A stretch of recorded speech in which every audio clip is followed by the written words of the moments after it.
All right, I need to get some things off my chest.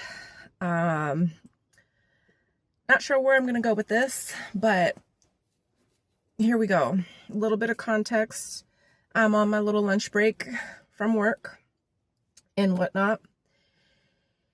And I'm about halfway between a 2-week notice, right? And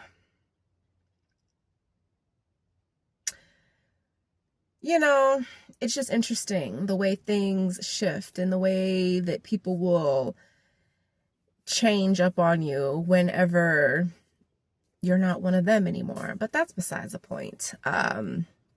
It's funny, they bought me lunch today and it's from a good place too, but I'm hungry, but I can't bring myself to eat it. All right, so let me talk. I want to say,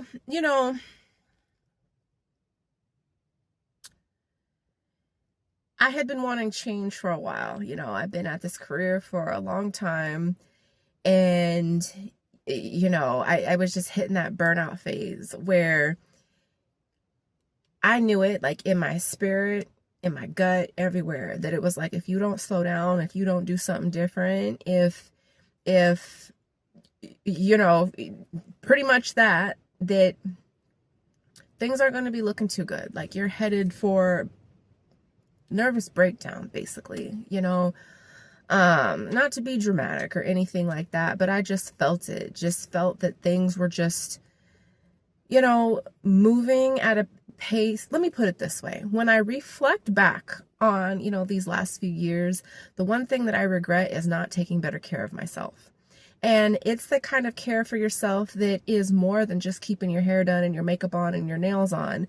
It is the type of self-care that is, putting up them boundaries and whatnot whenever you feel like you're overextending yourself, and being able to say no to things, right? Oh, and it's windy outside, so if you hear knocking around and wind, that's what that is. Not taking days off. Most of my days off were spent off because the kids were off. And if, parents know that those aren't really days off, I won't lie, sometimes being at home is more work than being at work. But I love my children so much, but it is what it is, like I said, not taking more days off, overextending myself, doing more than I can. I can't tell you how many days I didn't eat. And kind of like I am right now, I'm hungry, but I feel like I'm so stressed and have so much to do that I feel like I can't possibly slow myself down to eat. And like when I do eat, when I feel like this, my stomach hurts. But that's besides the point. Well, no, it's not. It is the point. So that's the main thing, and I hang on to these careers and things because you need the health insurance and the money and this, that, and the other. And I just had this nagging feeling that it's like, if you keep going at this rate, you sure as hell are going to need those damn benefits, But, there's that. And just thinking that my children are getting a little bit older. I've got 12 and 7 right now. I had that middle school transition, and that's a very tough transition. So I wanted to make sure I was there for her. And then the little one doesn't have her older sister at school anymore. And I don't know why that makes me emotional, but it does. So I had to be there for her. And I just felt back in, when was it? It was like right around holiday time. I mean, I had been feeling this way little by little, just starting to build up, thinking about it every morning, thinking about it before I go to sleep at night, it would come up. But it was right around like holiday time this year. And at the time of me recording this, it's January 2026. So,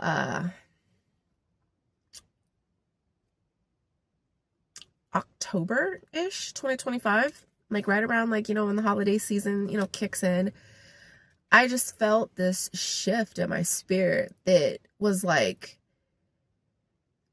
it like woke me up in the middle of the night, that it was like, you need to wake. It was like my spirit guide. I feel like it was like, you need to wake up, and not wake up out of your sleep, right? It was like about, you need to focus on like what really matters in this life. And I remember that night I was up. I got up at like, it was like 2:22 or something like that, 3:30, somewhere around there. One of them weird numbers that I was like, or those angel numbers, I should call it. And I thought about it. It was like, like over the last few years, what have you really done? Like, you haven't really done anything but work and come home and go to sleep, you know? And I just thought about like all the weight that I had gained, and just, I was just thinking about like, I hardly go to the gym anymore, and just thinking about how much like I've deteriorated. And, feeling like, when was the last time I took the girls just to go to the park? Or when have we done anything? Like, have we gone to the beach? Like, when was the last time that you really just sat with them? Like, and I just felt like, your life is really just cruising on by, and all you're doing is just clocking in and driving everybody and dropping everybody off and then going to sleep. Let me take a deep breath. And that sucked. Like, that feeling sucked, to just be like, what the hell are you doing, Kendall? And I watched a parent do that, and granted, I know they did the best that he could. He did the best that he could, but, the excuse was always like, got to keep a roof over our head, got to keep food on that table, keep clothes on your back. And it was very much in a resentful way. Granted, he's from the boomer generation, and you know what we say about boomers, but that's just, I'm learning that that's just how they were. I was very much resented. It was very, you're the reason I have to work so hard. You're the reason I'm never home. You're the reason that, I'm miserable, basically. And I found myself at that moment, I was like, shit, like, am I just like my dad? Like, and to see where he is now, to be in his, mid, late 60s, sick, had to be forced into retirement, due to that, it was like a real wake-up call, that it was like, and then my mother, not to get into it, but my mother passed away when I was 11 of an autoimmune disease.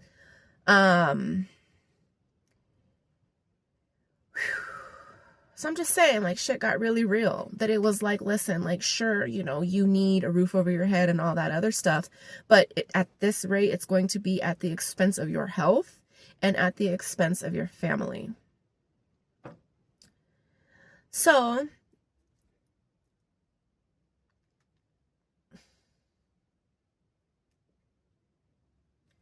right around holiday time, it was like, okay, one day I took a day off and I was cleaning out the garage, and all right, I didn't want this to be too long. It's like 8 minutes. I was trying to just talk for 10. So let me wrap it up. So scratch that about, well, yeah, I was cleaning out the garage and I was still thinking about this. So fast forward, I got up in the middle of the night thinking about that. And then, I'm trying to clean out the garage one day. And that's what I spend my days off doing. And there was just so much junk in there that we were throwing away. Just things that my kids begged for and saved for, that now they're just like, toss it, donate it, I don't care. And I'm like, do you realize how much you really wanted this?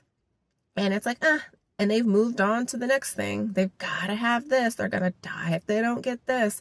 They're saving their money for this.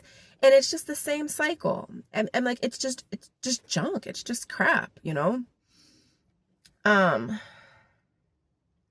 So that was another thing, that it was like, we spend and we waste all our money on just these needs and things that are fleeting. They die right away.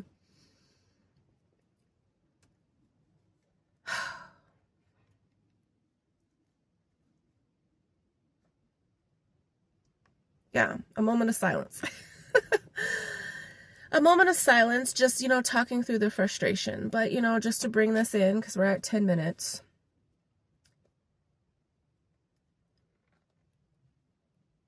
I really just wanted to get that off my chest, like since I've shifted and just realized like what matters to me. It's not a bunch of junk.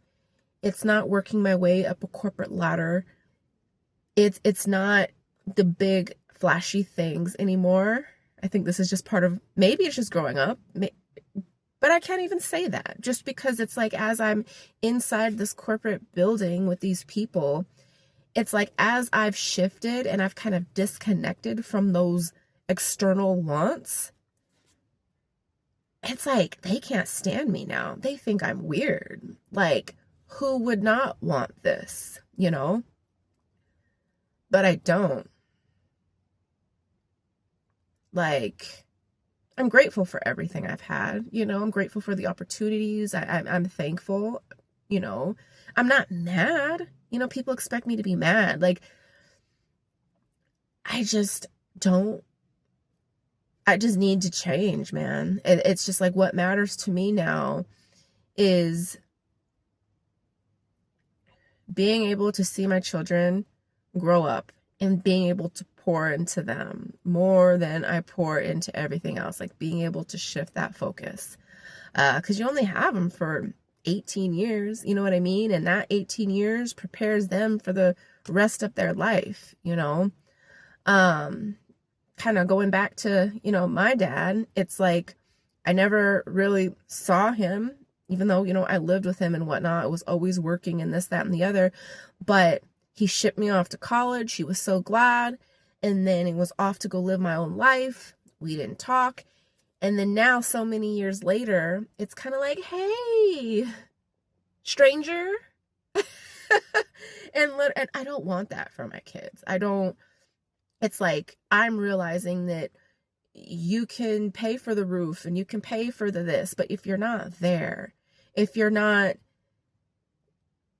present, that's the thing, like genuinely present, like caring about their life, caring about, what they're eating, talking to them about their friends.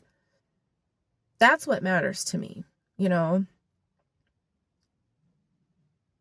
I feel like that was really just the point of this, is just to really say what matters to me. And it's weird that people hate me for that. But then the thing is that they hated me at the top of the corporate ladder too. I think it just comes down to, you're going to be hated no matter what. And at the end of the day, you just make sure that you know what your values are and you stick to those values no matter what. And you don't let anybody take you off that path, because let me tell you, you need to take a good look around at who's around you, who's going to be there if you wind up sick, if you wind up hurt, if you wind up lost, who's going to be there for you, right? At these places, the minute you're like, oh, I don't know if I care about like the next position. Oh, they're ready to drop you, gone, done. Right?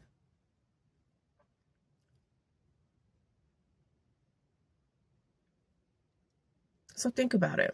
As the world shifts and changes all around us, what really matters to you? And what are you doing to make sure that that's what you stay focused on?